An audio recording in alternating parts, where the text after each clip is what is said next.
All right. Um, so as I'm sure you guys can see, there were like a few students who kind of dominated the conversation. Um, the other students maybe said like one or two things, but really didn't say very much.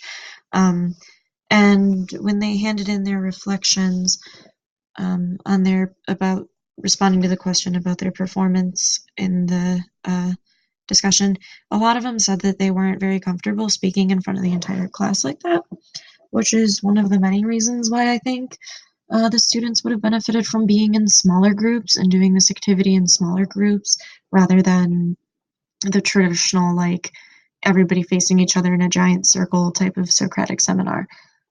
So I'll get more into that further on in the presentation of my portfolio. So we already run over the overview of the lesson. So as far as promoting a positive learning environment goes, I think I did this mostly just through explaining what a Socratic seminar was, and how the students should behave during it. So telling students that they can openly share their ideas and thoughts with the class, and then that students should be conscious of being respectful to each other and not interrupting one another. Um, and I think that really helped some students feel comfortable with it. Obviously, not all of them.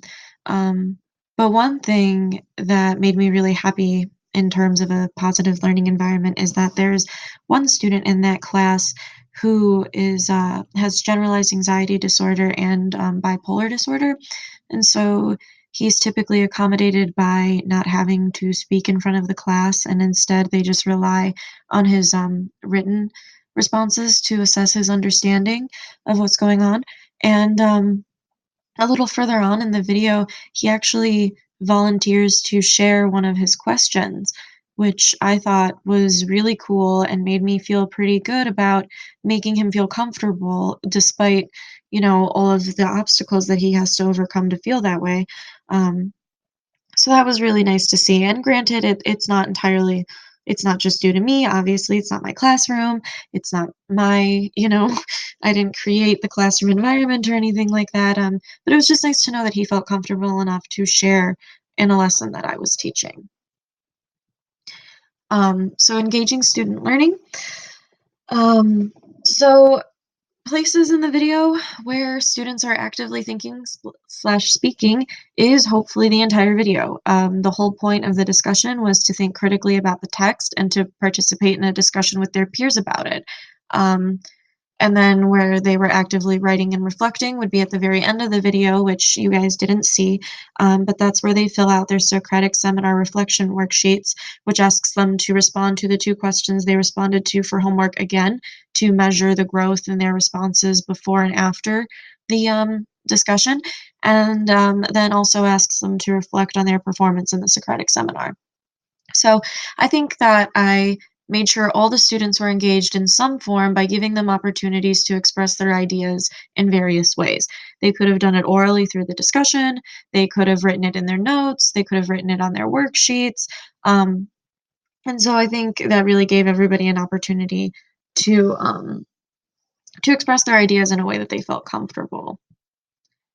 So engaging the students with complex text. So the way that I did this really was having the students respond to and create critical thinking questions that are based in the text. So one of the questions that I included both in the discussion preparation worksheet and reflection worksheet is this question here. So as you can see, it has the textual evidence, and then after the textual evidence, there are critical thinking questions in relation to this. So this was ideally what I wanted the students to create for their own questions to share in class, but that's not necessarily what happened.